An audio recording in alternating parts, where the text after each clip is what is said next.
nation where unknown forces strike the edge of ecology. It's Friday the 19th of September and I'm sitting in a local pub with Peter Poole. We're just sipping on a pint and we've just been discussing the referendum in Scotland. It's been an extremely significant time for the UK and I just think it goes without saying that we've had a very interesting week in politics in Britain, probably the most interesting in years, certainly going way back beyond anything I can remember anyway, at least. And the result, well, we're going to discuss the result. We're going to decide if we feel it was the right decision for Scotland and how it impacts the UK. From my perspective, I'm relieved because I was pretty nervous. And it's interesting, really. I didn't really know where my emotion was coming from because I'm not particularly patriotic, but I really felt a fear that Scotland were going to vote yes, and I really didn't understand why. And I kind of really felt that it was to do with a family unit being split, and I felt that if Scotland decided they wanted independence from England, essentially, it would have almost been like a rupture in something that I'm used to. It's something that we're all used to. It's a 300-year union, and it all seems to be working. It doesn't seem like there needs to be change. But from a Scottish perspective, I can appreciate that may not be the case. It may be very different. So, Peter, what's your take on what's been going on over the last few days? Yeah, I think I could see there would be some idealism in Scotland over this. So I've got some sympathy with that. Although I was probably thinking it was a silly idea, I did slightly get one over. And I wonder how we'd see it if we lived in Scotland, whether we might see it differently. Yeah, like you said, I probably feel they probably made the right decision, but I don't think we should say it was an easy decision. I've got some sympathy with them wanting to turn against having London running everything, and although we have subsidised them quite a lot, they've also been a guinea pig for a lot of things. They did the poll tax and stuff like that, and of course they have the Trident nuclear weapons up there, which I don't particularly like having, although ironically they probably built submarines too, so they like the work there to have that. So it's a bit of a contradiction, but at one level I could see if they had split away from Britain and made something independent, if it had been against some of the almost New World Order type concepts, a bit more than they were saying, like being against the banking system maybe, and maybe bringing in a citizen's income for everybody, that'd be a great idea. Things that are more socialist or green in their ideas, perhaps, and anti-globalist a bit while still being commercially viable, that might have been good. I'm not entirely sure that was the agenda they had, though. I think they really wanted just to split away from Britain and maybe more England, really, and be a separate country and kind of stick their tongue out a little bit and say we're Scottish and we're over here and you're over there, like the Jocks and the Geordies, and I think it was in the Dandy or the Beano years ago, the two groups, the two gangs that used to fight each other over the border. But unless they had a particular different view to offer, except we're just independent, it could just be another slice of the same cake, and if it wasn't going to take things any make a different sort of world, you're just going to be paying your taxes to the same system, but just based in a different place. But if you're paying the same sort of VAT to a Scottish government instead of an English government, and having all the same problems in miniature, that wouldn't really improve things. So I don't know whether it's, in a sense, better for them in terms of how they see it. They may feel they've rejected something that would have been really idealistic and brilliant, but it may turn out they've rejected something that wouldn't have been much good. Yeah, from my perspective, the whole thing just had a bit of an anti-English sentiment, and I found that quite offensive, really. And I think a lot of people in the UK, in England chiefly, just found that a bit surprising and a bit. It was almost like a sort of sense of betrayal, like they were breaking away from a family unit. And I appreciate that true patriotic Scots want independence. They like the idea of true independence, and there's a lot of historical narrative there.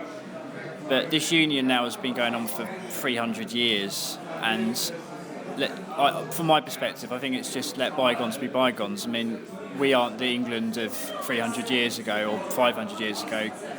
We're not the empire anymore, and Westminster have done a lot of good for Scotland, and this is where things like the quite controversial concept of the West Slovian question comes in, and this is a weird concept, and I think for people that aren't in the UK, they probably wouldn't know what it is, but it's basically where in Westminster, in Parliament in London, essentially Scottish MPs can vote on matters that affect English and Scottish constituents, whereas English MPs cannot do the same for Scottish constituents. They can only vote for matters that affect English. And that's just quite a weird anomaly, which just needs to be sorted out. And one of the problems I think this whole thing's revealed for the UK is that we simply don't have a written constitution.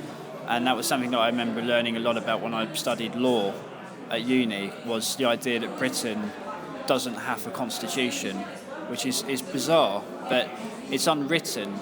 So there's this sort of academic debate about this where they say that, well, actually, it's not that we don't have a constitution, it's just that it's unwritten, which is this really bizarre, abstract concept.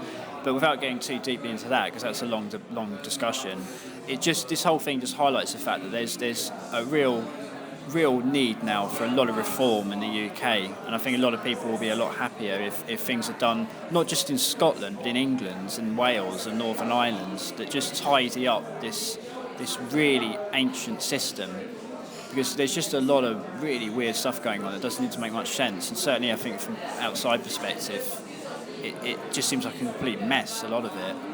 Would you say that's sort of what this has revealed, some of it at least? Yeah, I mean, it's evolved. It wasn't really designed. I mean, we've got the Magna Carta, of course, but apparently that really only applied to Lords when it was signed. It wasn't really a constitution as such, and it was disputed a bit. But yeah, it's a basis of something, and you could say if we don't have to write it down, it's a great honourable thing that everyone can agree to, and we're gentlemen and all this sort of thing. But probably it's better to have something written down in the end.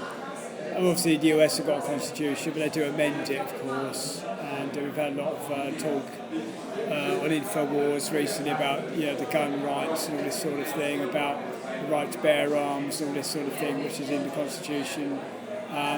So what the constitution would have to be argued too. But in Scotland, of course, now that they were trying to make was this kind of multicultural Celtic, almost a Celtic tiger that was socialist and also multicultural. And I think I've sort of Commonwealth Games, the ceremony, it was great, but in the day dancing around to the Tunnock's tea cake outfit doesn't entirely qualify you for running a country necessarily, or it's all good fun, but is it really solid enough? Beyond that, saying they've got a good grasp of show business and art, culture and stuff. I'm sure they have. I think often more so than down here. I think there's a lot of joie de vivre in Scotland. Some think they're a bit dour, but actually they've got the Edinburgh Festival and things like that. They've got a great character up there. But as I understand before the Union, it was a place of warlords. In fact, it was a very lawless place, and the Union, maybe controversially, did help to settle the peace up there. But yeah, now I think, I personally don't have a problem with it being independent if they could generally do something that was different. But they would probably have to have a constitution of their own if they did that. Just splitting off doesn't mean it's idealism. They could split off and become a little tyranny. That's the problem. Exactly, and I appreciate that there may be many people in Scotland that like the idea of independence, but I think, from my perspective, that's going in the wrong direction. Like, we're living in a world now where borders are becoming less and less relevant. So why have this ancient concept of a border and start talking about independence? It's like, well, really what we should be trying to aspire to is a system where there are no cultural boundaries, like there's no them and us. Like, it's sort of like, it felt to me like a divide and rule situation where the UK would have been a weaker country in terms of the grand international scene, because we would be divided, and we would have a tiny little island, but we'd be divided, and that divide could have grown and grown and grown. It could have started off as just a simple on paper difference in terms of they're not ruled by London. For all we know, 10 years down the line, that could have got quite militant. It could have been like some Eastern European situation where they erect a wall, or we just don't know. I mean, it's probably unlikely, but the impression I get is a lot of. I mean, it's not everyone. It's certainly not the majority in Scotland, but there is certainly an element in Scotland who is very anti-English, and I think a lot of it is really basically down to sort of football and stuff. It's not really a lot more than that. Certainly in places like socialism as well. Yeah. Heavy socialism, heavy left wing. Yeah, and certainly in places like Glasgow, where poverty is a serious problem, drug scene. I think a lot of the time they blame the English for a lot of what goes on, and it's probably a very deep debate to go into, and a lot of it's probably correct. I mean, historically, we know England's done terrible things all over the world, there's no doubt. But England's done a lot of good stuff for Scotland. I can't remember, there was some formula that some laws knocked up in the 20s. I can't remember the name of it now, but it's controversial. You can't remember it. Yeah, it's controversial. It wasn't in the 20s, it's much more recent. Oh, okay, yeah, much more recent. So, is it Bennett? Bennett? Something like that, yes. Yeah, so anyway, it's based...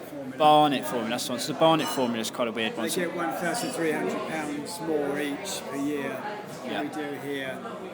Just towards sort of based on GDP, the percentage for the population. Like I'm not quite sure why they do, but well, that's the question. Yeah, nobody knows. Whether they were poor and they needed a bit of bringing up, possibly. I don't know what the reason was. But the guy who invented this is now saying it needs to be changed. Absolutely, of course it does. I mean, it's just, and I think to give him some merit, and Cameron was all over the place this week. I think they were getting pretty desperate about what was happening. I think they were quite scared that I think Scotland were going to vote yes at one point. So let's bring a B off the table. Yeah, it's just a B on the table. So anyway, I got the impression that Cameron was getting quite scared. That he did promise all these things, but he's now come out and said that he's going to attempt to rectify the problems that Scotland has with the current setup, but also he's not just going to rectify that, he's going to look to rectify England's and the problems we've got. So all great words from Cameron. Whether or not he delivers, that's the big question. Who knows? Well, they have to deliver something because they've got an election coming up. Maybe perhaps you should say something about the Queen's little intercession. What did you make of that? Wasn't it just a written statement? I'd not read it. Oh no, but she said that thing outside the church where you must vote very carefully and think. Oh yeah. But apparently it was a bit of a setup because apparently the photographer there who took the photo never gets asked to take pictures there normally, and it was set up for the member of the public to ask that question. So she could say that, and it was overheard and then reported. So that was a little bit of manipulation, a little bit of PR, let's say, maybe more than a conspiracy, but a little bit of PR work going on there to sort of allow that to happen, yeah. And I think the politicians they did get a little bit in a panic. I mean, if there are pulling the strings behind the scenes somewhere, I'm sure there are any forces. I think they must have said, look, we set this thing up to maybe... One of the ideas about the referendum was it was meant to clear the air. This was a silly idea. And they thought it would get 60-40 against. And then it looked like it might even pass or be a draw, virtually. So then they got a bit in a panic later on and they started to say, all this, that and the other, we'll give you some powers and this, that and the other. It seemed like something out of Rocky, the first Rocky film, where everyone suspected they knew what the result was going to be. It was all a bit of a sort of formality, but then actually it was looking a bit rocky, like a bit dodgy at one point. Rocky was sort of winning, getting some punches in, and everyone started to get involved. So Cameron, Gordon Brown came out of the woodwork, and lots of celebrities on Twitter started getting involved. And I got the impression that a lot of them were kind of called on to sort of start trying to attempt to impact social media and try and spread the vote in one direction. Seemed to be a little bit of that going on. But certainly one of the things I got out of this was, and at first I guess I wasn't even decided about where I felt Scotland should be headed. And if it was all based on the sort of thing Ian R. Crane was talking about, like if Scotland was like literally doing an Iceland and saying sod you to the big banks and wanting to break away and actually set up something like use Bitcoin as a global currency or some crazy thing like that. As their currency, not a global one.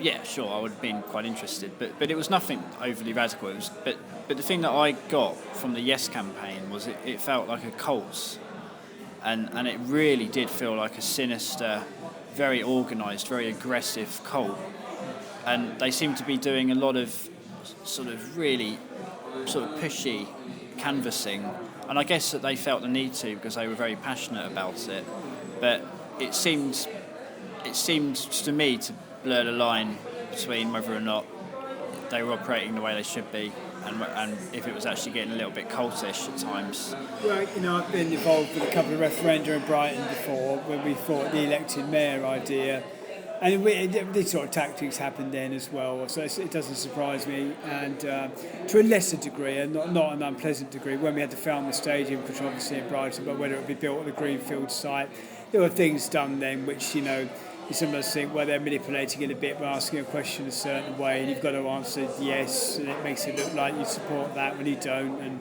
that's all water under the bridge now, the things done and dusted. But it doesn't surprise me there'd be a lot of passion there. But there was some aerosoling on some polling stations saying vote yes or else and things like that. That's rather unpleasant.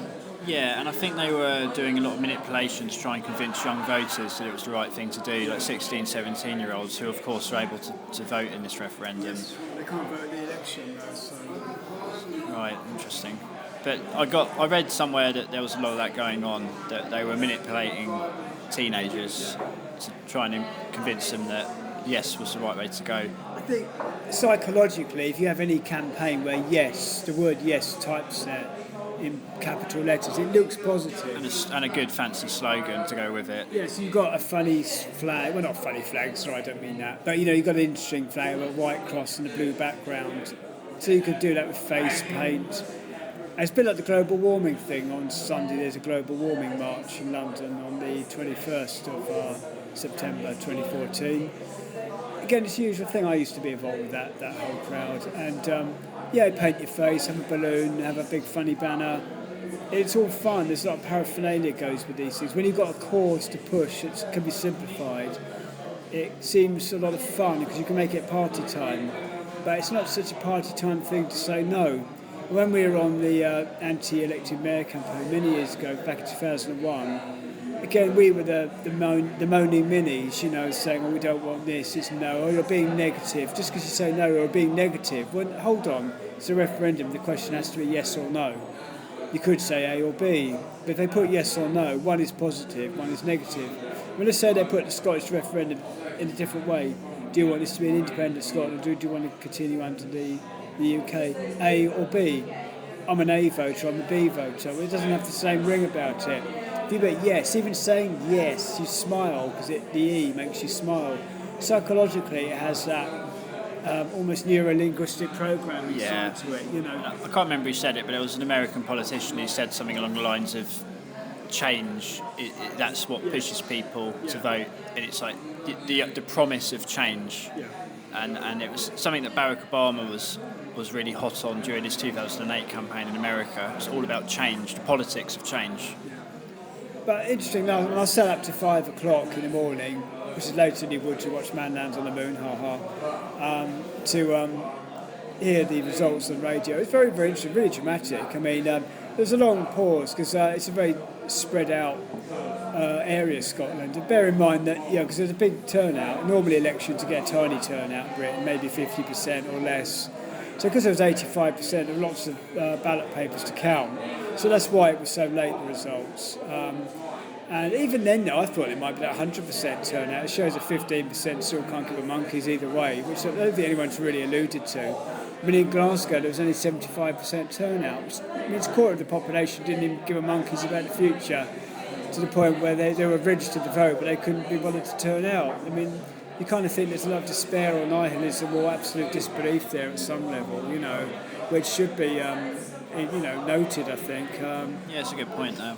Maybe they just think the process is all a waste of time anyway, and it doesn't affect them, But it was interesting, dramatic to follow it through the night. And there's a bit of alleged voter fraud or impersonation at one point. I think 10 votes were faked somewhere.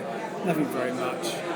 And there's a fire alarm. I think at Dundee at one point, and you could say, well, is everyone going to get out of the building and they start putting in fake votes and things like this? But I don't think it was anything like that. But interesting little events through the night. If you're following it live, fog coming down and stopping planes, taking off and all this sort of thing, all good stuff. Yeah, I didn't see it. I couldn't stay up that late, but I saw some of it, and it was I was actually quite terrified. Actually, I'll be honest, of the fact they might vote yes, and a lot of people I was talking to at work felt the same way, and I really did sense relief this morning on the train. I was on the train heading to work, and I really sensed relief. And I may have imagined it. I don't think I did, though. I think that people were sort of looking in the newspapers, checking on their phone, checking the news, etc. I think it just said, and I think there was a Scottish guy joking with somebody on the train, and somebody said something along the lines of, "Oh, we'll look after you, mate. You're better off with us." And there was a bit of a jolly kind of bit of banter. And I don't know. I just felt like there was a sense that we're our family. And we're extremely closely bonded nations, a series of nations on its islands, and steeped in history and all sorts of things, common culture. And it just felt like if they'd have decided they wanted independence, I think it would have really hurt England. I think we would have actually felt it significantly. And that's certainly the impression I got. And I may be over dramatising it, but I don't know. It may just be that some odd sense of patriotism creeps in, which I don't usually get. I'm not a particularly patriotic person, but it just felt like we live in a world now with huge superpowers, China, Russia, and power blocks, and Britain is an extremely influential country, and it's a tiny country geographically. And it just felt like if something like this had actually happened, a split, it really could have messed things up. And I don't know, possibly it would have worked out fine, possibly. But there was somebody on the news last night on the BBC News who was interviewed. He summed it up pretty succinctly. I can't remember their name. It was just some pundit, some analyst. But they just said that the whole thing was so significant for Britain, and it was probably one of the most significant moments of certainly our country's had since maybe even World War II, and people didn't, and what I was scared about was the fact that people in Scotland didn't really realise that. They were going into it, like you say, just thinking, oh yes, we want change, it sounds good to me, but then they weren't actually thinking about the deeper sort of element, the deeper context and the ramifications of what a yes vote might mean. Well, would they have been in the European Union? Would they have had the euro? Well, exactly, and no one really knew, did they? I think there was some talk about that, and Alex Salmond said we could join the EU, but we want to keep the pounds. And then Alistair Darling said, no, you can't keep the pound. And then somebody came out and said, oh, you can keep the pound. It was just, no one really knew.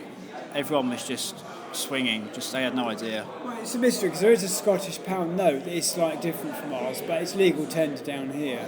But it is a pound, but they just have their own design on it, but you can use it down here. You sometimes get them in your change, but you normally try and get rid of them because you think, I'm not sure about this money down here, but you can spend them. But I believe there's a bit of a dodgy deal, and this is Shortlist magazine, which I get every week. This issue has just come out on Thursday, the day of the referendum. It's got an article here about this very subject, or related to it. What does the referendum mean for Trident? And it's an article by ITV News' Martin Gesler, I think that is. And it's talking about Trident and the fact the SNP wanted to get rid of Trident. Well, whatever you think of that issue or not, they believe they don't want it there, fair enough. That's a thing they can campaign on. But you think if they wanted to get rid of nuclear weapons, that'd be a pretty fundamental thing to believe in and not compromise. But then it appears at the end, it's when I read the article, it's Gessler even suggests that Salmond could use Trident as a bargaining chip in his efforts for an independent Scotland to keep the pound. Let's not discount the possibility that when both sides sit down to these negotiations, Westminster says, look, you, Salmond, want the pound. We want you to keep Trident. Let's do a deal. 30 years of Trident, you can keep the pound. Well, where's the integrity there, you know? Yeah, exactly. If that had happened, okay, it's Westminster maybe saying it's salmon, but would he have had to have done that to get the pounds? And would he have sold out on that? Interesting, yeah, very interesting. And also, they build their submarines. I think they build them up in Scotland anyway. I may be wrong about that. But Well, militarily, we're very interlinked, and that was the other big thing about this. It would have impacted us militarily, and Britain's still a major player in the world when it comes to our military sort of power, and we're nothing compared to the United States, but that's really because of the fact that all things are relative to GDP and global prominence and stuff, and we have a military size that's equivalent to our power projection and our global politics and all that sort of thing. It's all quite interesting, but essentially if Scotland had pulled away and gained independence, there would have been a huge challenge for us in terms of our defence. And I mean, we still have Russian Topilov 95 Soviet-era bombers flying into our airspace, and this goes on all the time, and the RAF have to scramble to Typhoon jets to escort them out of our airspace. There's all this, and particularly with what's going on with Russia and Ukraine at the moment, we really need a strong military. And I mean, say what you will about this maybe being some global agenda to try and push a new Cold War, and it's all just a game. Might well be the case. But the point is that we would be significantly weakened, and I think I would personally feel I'd feel less secure, frankly, because I would feel like we would struggle to actually maintain defence, because a lot of what goes on, like the Russians usually fly over Scotland, so what would happen? Would the RAF been responsible for Scottish airspace again? I guess really were. I mean, they might feel less secure living up there, maybe. I don't know. Well, yeah, I guess living up there, but I think what I'm trying to say is that we have a lot of. I mean, there's regiments. That, the Scots are formidable fighters, and there's steeps in history. The army's interlinked, and I don't know. There would have had to have been such a radical shake-up of things, and no one really knew what Scotland's plan was for their military, like a Scottish army. No one really knew what they were planning, and it just feels to me like it was something that could have quite easily happened say that the yes vote had been successful last night.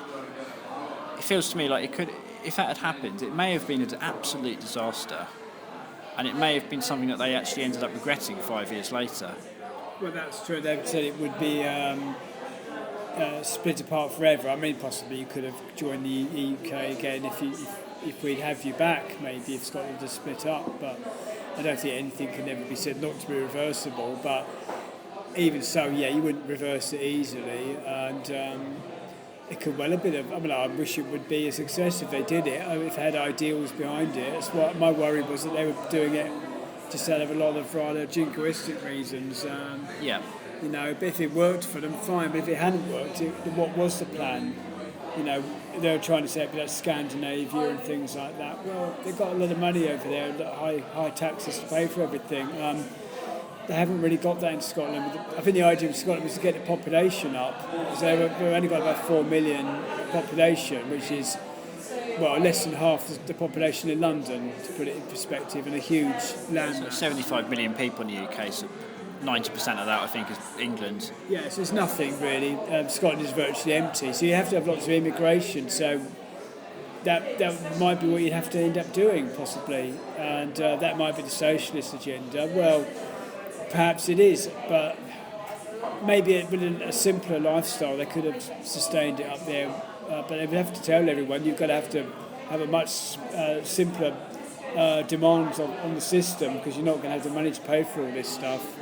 And I think they wanted all these universities to be free, the prescriptions to be free, everything to be free, but there would be no money to pay for all this. Yeah, exactly. And say let's flip the coin for a minute, and say all of that ended up happening, and it actually proved to be a success. Say they voted yes, and 10 years' time they had all these great aspirations, and actually they delivered on all of those fronts. So they had everything was almost free and really socialist utopia.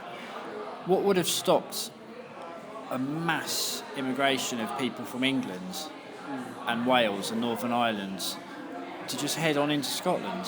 Because if they're part of the EU, then they have to adhere to this open border policy that the EU has, because otherwise it goes against the some EU directive. I can't remember which one, but it basically goes against EU membership. Well, there is an interesting point where you know that if you're a student from England and you go to Scotland, you have to pay the tuition fees. And if you're from anywhere else in Europe, you don't have to. And they're actually the Scottish government's trying to fight that and say, well, because I think it's going to be reversed possibly, but they're trying to fight it being reversed, which is wrong. If they've got independence, they were going to try and keep it like that, which I think would be very immoral. I think if they're in the EU, they've got to say everybody has the same rules, or you're not in the EU. They can't play it both ways. Yeah, it feels...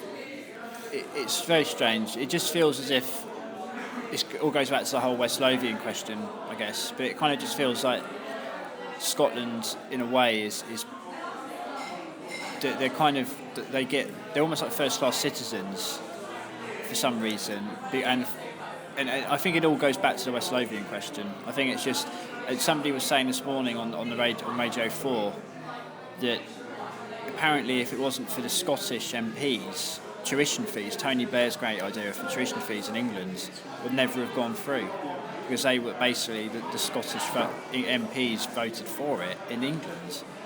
Which is outrageous when you think about it, really. From the perspective of an English person, it's horrific to think that sort of thing goes on, and that's why I think we just need a radical overhaul. Well, certainly a lot of dissatisfaction. They are now looking at shaking up the whole country, the whole UK. Of course, we haven't mentioned UKIP and a European referendum. I mean, if Scotland had left us yesterday, we wouldn't be to 2016 if they had. If we had a referendum to leave the EU, and if we had said we're leaving it, that would leave Scotland in it and us not in it, and that might have caused all sorts of issues as well. But the way it is, as things have turned out, it looks like they're going to be having a look at the so-called Constitution of Britain and the way it's run. And it remains to be seen what emerges from that. But yes, what Martin's saying is right about they're going to have to look at these things. Maybe probably won't be an English Parliament, but there may be a way of segregating certain MPs off for certain votes, so that you only have the right MPs voting on the right subjects. So that's probably the way it's going to go. Yeah, and let's just hope that Cameron actually sticks to his word on this, and we see some changes in the UK. But it's been a very interesting few days, and it's definitely been very historical, very significant for this country, and it's been pretty fascinating, but quite scary as well. But I think we're both in agreement that perhaps it was the best outcome. But if circumstances had been different, maybe the idea of an independent Scotland would have actually been a good thing. If ideas that Ian Crane, for example, was putting forward, things like saying we're going to break away from global banks and basically the sort of thing Iceland were trying to achieve, then yeah, it might have been a much more interesting sort of debate, and perhaps I would have been inclined to say that the yes vote was the way to go. But I just think, based on what we know and based on what was said, it seems like relief all round, really, for most people. So I think we'll continue sipping on our pints. Yeah, obviously we're saying all this from an English perspective. We wish all our Scottish listeners well from both sides, because we can understand both sides of the argument. I suspect if we were living in Scotland, we'd have a slightly different view of some of it, because on the ground you always get a slightly different feel of campaigns when you're actually in an area. Yeah, we're obviously saying this from quite a long way away. We are, and also I think it's probably just worth mentioning that we have Irish roots, so we aren't just these English guys just ranting about this sort of thing. It's just I think it's just that certainly in the south coast of England, there's just a sense that we don't like the idea of division anymore, and we don't like the idea of there being a sort of them and us culture. And I think if Scotland had voted yes, it would have increased that divide, and it just would have fractured our society. And that's what I certainly feared. That's really the main fear I had, was I just felt like it would have caused a real rupture. But certainly from a Scottish perspective, I can totally appreciate that historically there's a lot at play here. and I'm not saying that history doesn't matter. It's just that I just think we just have to sort of move on, and trying to live in a society nowadays, we've got new problems to face, new things we've got to deal with. And just feel like we're stronger together, really. But anyway, I don't want to sound like a propaganda piece for the No campaign. So yeah, we'll leave it there.